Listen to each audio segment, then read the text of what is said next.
Every year, we have a 3-day bubble where fellow simmers meet and greet, share the same passion and love for aviation, and look forward to what's coming our way in the world of flight simulation. The last 2 times went great for me, and I decided to give Expo another try flying all the way from the other side of the US.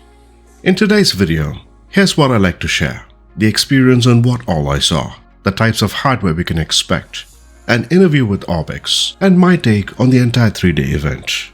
My plan was simple: spend a good part of Saturday, day 2, and get a hang of what's in store for us. My day started on Friday, woke up at 4, left for the airport by 5, flew to Chicago, and finally made my way to Providence. It was a long journey, but totally worth it. One of the things I love observing is the way airports have been designed, and it's great to see the same in the sim as well. You land in the sim, and when you land at an actual airport, it all comes together.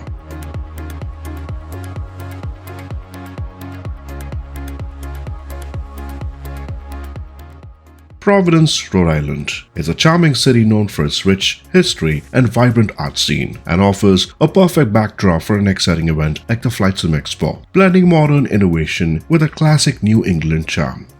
After a long journey, I was more than ready to dive into the excitement of the Expo. Starting with the relaxed atmosphere of the welcome reception, this was more of a relaxed atmosphere where you meet many aviation enthusiasts, simmers, pilots, developers, great teams, and a good way to kick off the event. I got to meet Tyler, a good friend of mine who made it to the event. There were many developers where I got to meet and greet, including YouTubers as well. I was thrilled to meet a few folks, including XP72, a gentleman whom I should say we spent a good amount of time where we sat down and discussed the state of how flight simming has evolved and how collaboration was key to the entire universe of flight simming in every possible way. VR flight sim pilot Jose was another nice way to meet and greet this gent. He came with his dad, and it was lovely to meet many other YouTubers as well.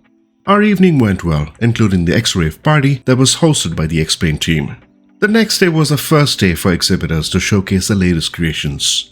Now, looking at the floor plan, looked similar to last year's, but there were many new teams who wanted to be out there and see how they could reach out to us. I'm not going to go into the details of who the exhibitors were. We all know by now who was there and who wasn't. The floor welcomes us with the Patriot aircraft from panel 42.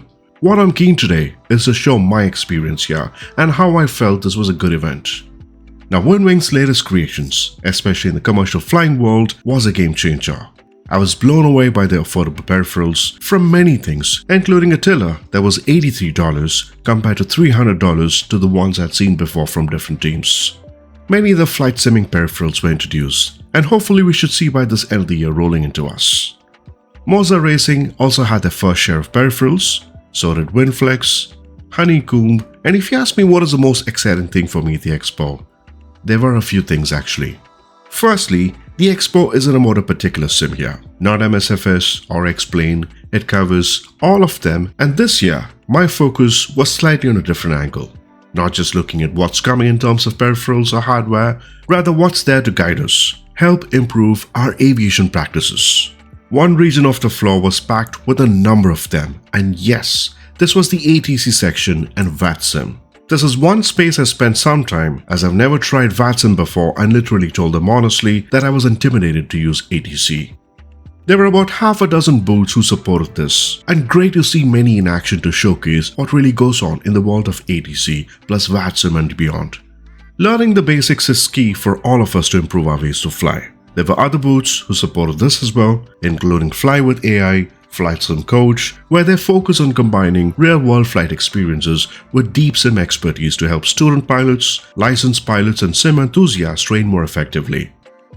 Creative ways to fly was something I observed overall on many of the booths. For example, Flight Code X. Now this works as an advanced scenario builder and a plugin for Explain 12. Now this is designed to enhance flight training by enabling tailor-based flight scenarios, realistic training by mirroring real-world conditions. We also covered flight training in ATC. What else was there for us? Back to hardware, I guess, of course, was PU Air Korea. I've done a few reviews for this team, and they've done good products, and they've been growing, working hard to help us improve our practices with their peripherals. Other teams include Yawman, Honeycomb, Thrustmaster, Meridian GMT, Hobbs Flyer, and many other folks who had some interesting takes. What is interesting to me was the type of convenience every developer thinks of.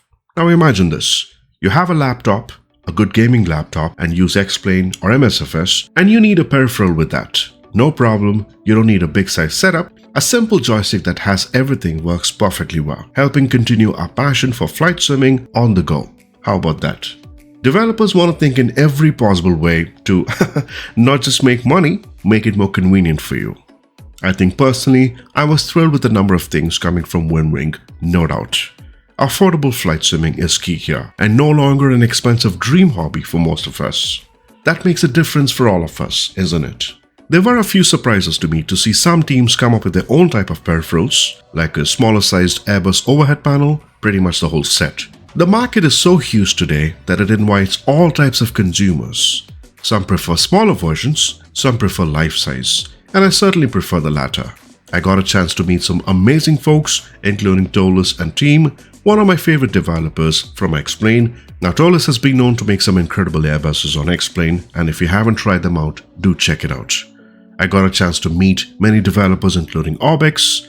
My interview with Sante went well. Sante comes from Orbx and his team has been closely working with majority of the sims, developing sceneries, airports, True Earth, and many other things. Absolutely, that's understandable. Now, how do you balance realism and performance in your sceneries, especially for simmers with low-end PCs? Many people gripe about it, right? I mean, they wish they had better GPUs. How do you balance that?